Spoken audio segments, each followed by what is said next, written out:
В общем, все здравствуйте, дорогие дети.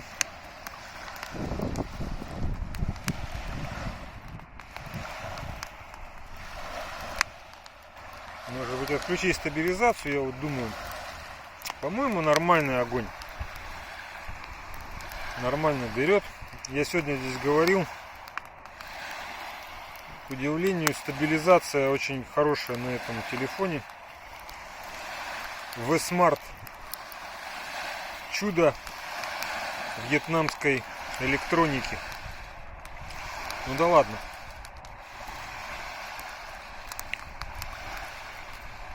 Ну, чего я сегодня хотел рассказать.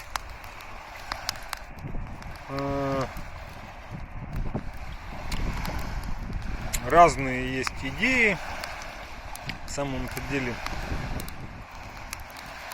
Вот я стою здесь на берегу. Чуть помедленнее, кони. Чуть помедленнее. Здесь плещет водичка. Здесь хорошо. У нас до сих пор тепло. Сейчас какие-то теплые воздушные массы. Ну, правда, сейчас ветер дует уже с севера. И, возможно, может быть, даже завтра погода может измениться. Потому что сейчас такое ощущение, что плюс 17 может быть. Где-то так. Поэтому как-то это, да. Как-то так.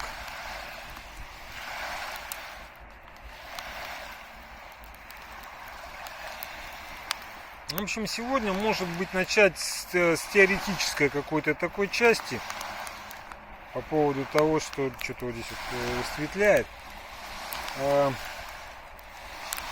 Так, ну я вот покажу, что я вижу вокруг. Вокруг, в самом деле, прикольно. Он не фокусируется хорошо. Вот, захватил вроде бы. Вот такой вот пейзаж. Здесь была огромная туча. Все думали, что будет дождь. Дождик чуть-чуть покрапал. Всех слезало, конечно, как языком. А я потом пришел обратно, сходил в магазин здесь. Это Бердск, кстати, другая сторона, это юг. Ну да ладно.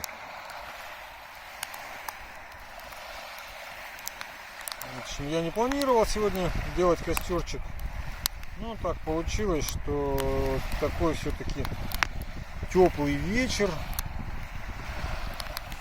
Я решил что-нибудь записать, потому что с жаром эпистолярный он как-то немножечко этим...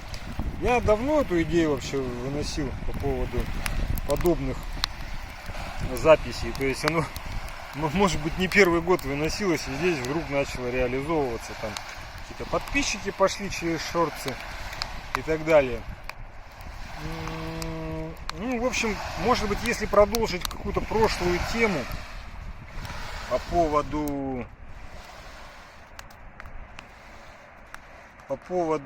философии, которая была в прошлый раз.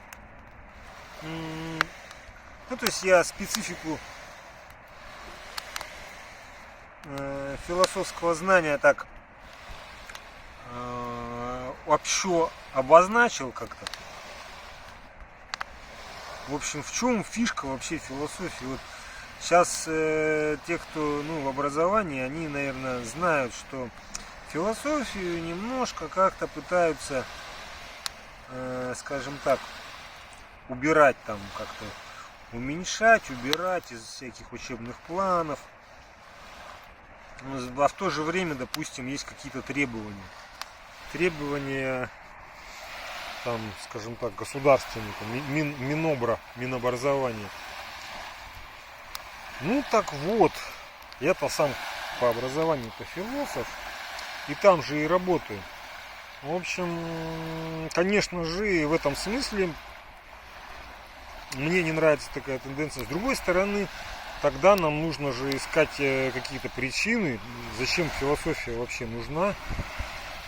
То есть, как бы, если так сказать, людей обучать на курсах, то должно же какое-то обоснование, потому что часто вот говорят, ну, например, всякие физики, там, ну, такие точные науки, они обычно говорят, да, зачем нам философия, мы время тратим, у нас большая нагрузка.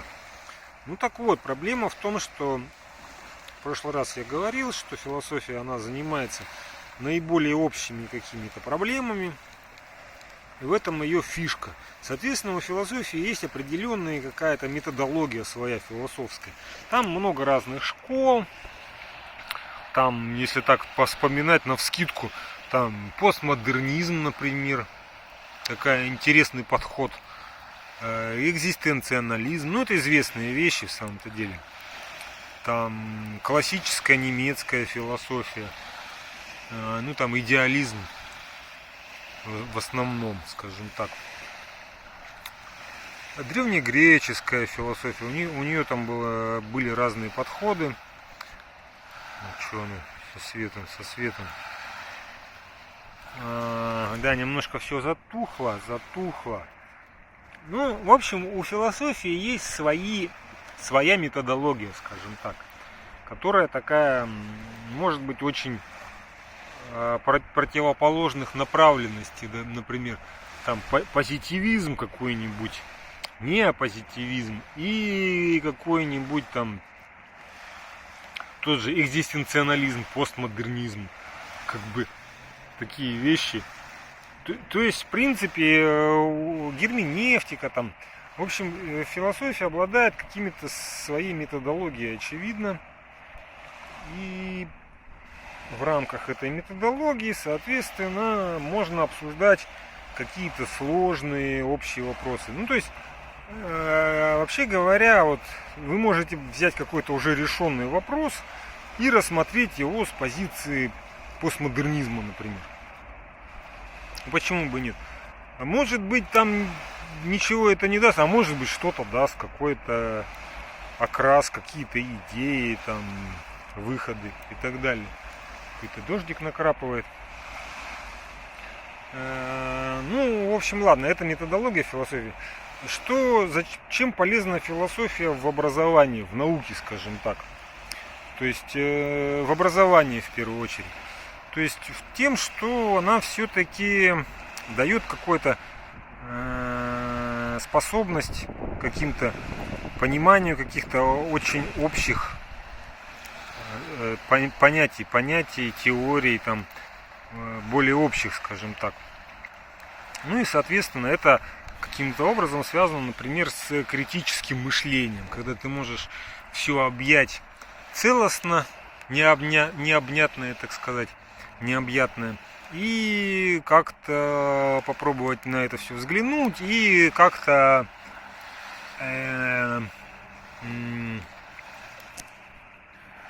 к чему-то прийти, скажем так. То есть вот в самом деле можно уповать на то, скажем так, от философов в администрации, там, в Минобразовании и так далее, в том, что философия — это такая фишка, которая может помогать бороться вот с этим вот клиповым мышлением, которое сейчас широко, так сказать, используется, развивается и там забивает другие виды мышления вот с современной молодежью. Все это связано с соцсетями, с удобством пользованием и так далее. То есть, соответственно, люди начинают просто схватывать какие-то новости, вообще не рефлексируя, откуда они и так далее, связи какие-то, и просто создаются там какие-то связи из этих новостей. И можно из этих новостей, по сути, вывести много чего такого интересного и как бы сделать там Россию плохой, а нацизм, например, украинский, хорошим. Ну, вот так вот. Это я так утрирую, но по сути вот это то, к чему ведет вот это вот клиповое мышление, так называемое. То есть на это в самом-то деле вот давно уже надо было обращать внимание. Это такие долговременные вложения, это вложения в способности мыслительные вот этих вот людей, которые сейчас учатся, обучаются и так далее. И, соответственно, эти вложения там на 10, 20, 30 лет. То есть вот то, чем могла бы философия. Там, конечно, хорошо бы пересмотреть философские курсы там для других факультетов, сделать их, может быть, немножко более интересными, более эффективными, потому что сейчас они вот практически везде преподаются так вот, для отмазки. Ну, то есть, как бы формально скорее. Кто хочет, он что-то читает, кто не хочет, он просто как-то сдает где-то. А по-хорошему, ну, как-то можно адаптировать, немножко где-то упрощать. Ну, главное, чтобы это давало людям какие-то знания, скажем, например, какой-то философской методологии, какой-то... Ну, то есть, и вообще развивало их способности мыслить обобщенно, то есть, более глубоко. Вот в чем могла бы быть очень полезная и нужная, и актуальная, так сказать, цель вообще, ну, или задачи, скорее задачи философии. Поэтому вот как бы прошу на это обратить внимание в рамках вот этого сегодняшнего нашего укостерка. То есть философия, зачем она вообще нужна, как она может пригождаться в современном мире. Ну, на этом я пока закончу и немножко разворошу костер, чтобы он загорелся.